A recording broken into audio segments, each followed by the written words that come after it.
Fala pessoal, tudo bom com vocês? Professor David aqui. E hoje na nossa terceira aula a gente vai falar um pouco sobre clonagem, genética, sobre bibliotecas genômicas.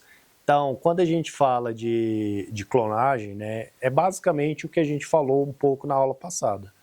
Então, quando a gente fala assim de DNA, clonagem do DNA é fazer cópias dele. Então, seja para você utilizar na produção de uma vacina, seja para você utilizar numa pesquisa específica que você está fazendo, Então, quando a gente pega o DNA e precisa, a gente vai fazer todo aquele processo que eu falei na aula passada, certo? E a gente vai quebrar o DNA, vai formar aí alguns fragmentos, E a gente vai estar utilizando, são os fragmentos de Okazaki.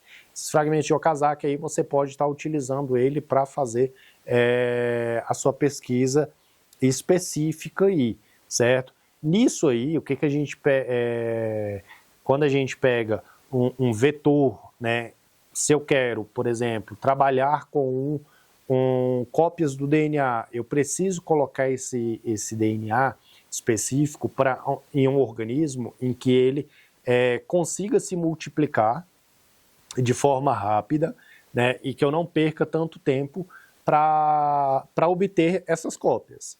Então, o que eu vou fazer? Eu coloco ele em pego aí o fragmento que eu preciso, colo ele com a DNA ligase num plasmídio, por exemplo, que é um tipo de vetor, coloco lá e aí surgiu uma molécula de DNA recombinante. Isso é uma molécula de DNA recombinante.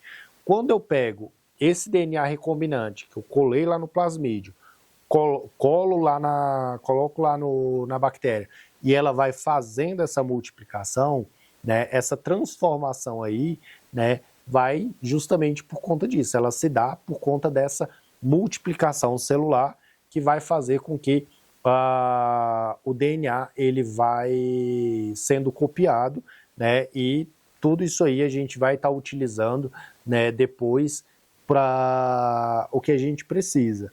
Normalmente, quando você coloca uma sequência específica de DNA em um plasmídio, um vetor plasmidial, e insere ele nesse vetor, na bactéria, por exemplo, a gente vai observar aí o tratamento dele, certo?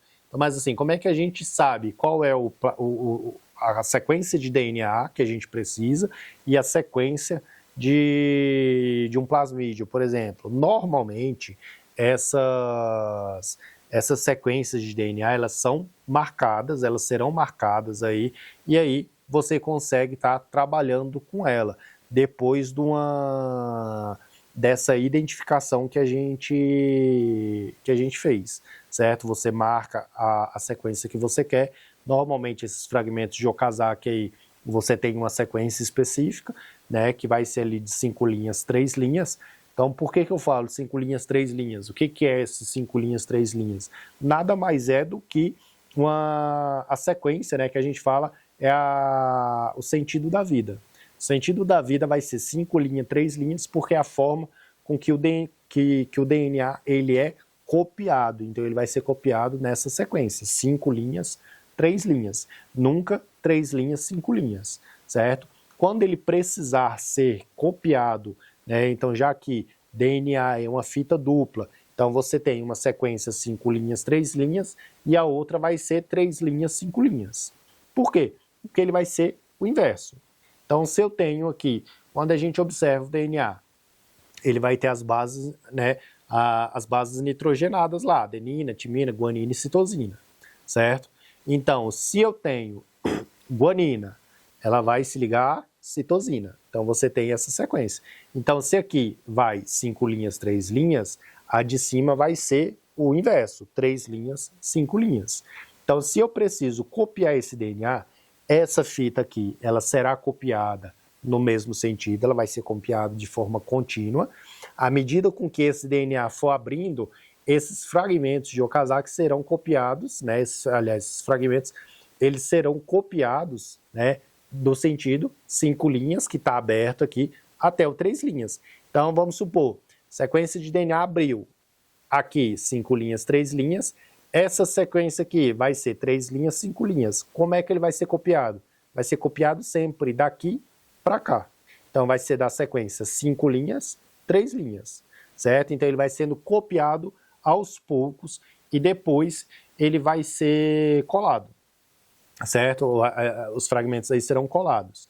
Então, quando a gente fala de DNA, é justamente isso. O DNA ele precisa dessa sequência, 5 linhas, 3 linhas, né? E então, quando você produz um plasmídio, né, um vetor plasmidial aí, para fazer essa replicação do DNA da sequência específica que você quer, né, você tem aí o DNA recombinante e depois você vai estar marcado com ele lá. Você marcou aquela sequência que você quer, você marca, para depois você conseguir encontrar essa sequência específica que você quer aí. Então, quando a gente fala de bibliotecas genômicas, por exemplo, né, a gente precisa entender que, por exemplo, quando a gente quer um DNA, a gente vai montar bibliotecas aí justamente para quê? Para que a gente tenha sempre ali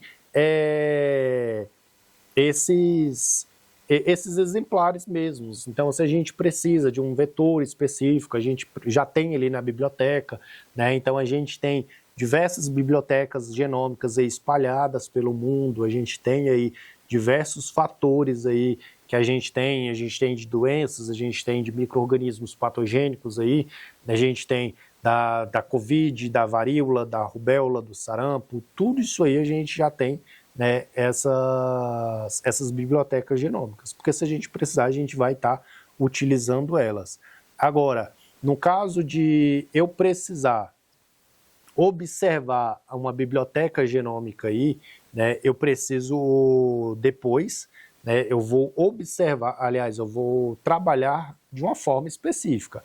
Ou eu posso estar fazendo uma hibridização, que a hibridização ela vai refazer as pontes de hidrogênio desse DNA que eu precisar, né, fez ali as pontes de hidrogênio, ou a reação de polimerase em cadeia, que é o PCR, que eu já falei com vocês.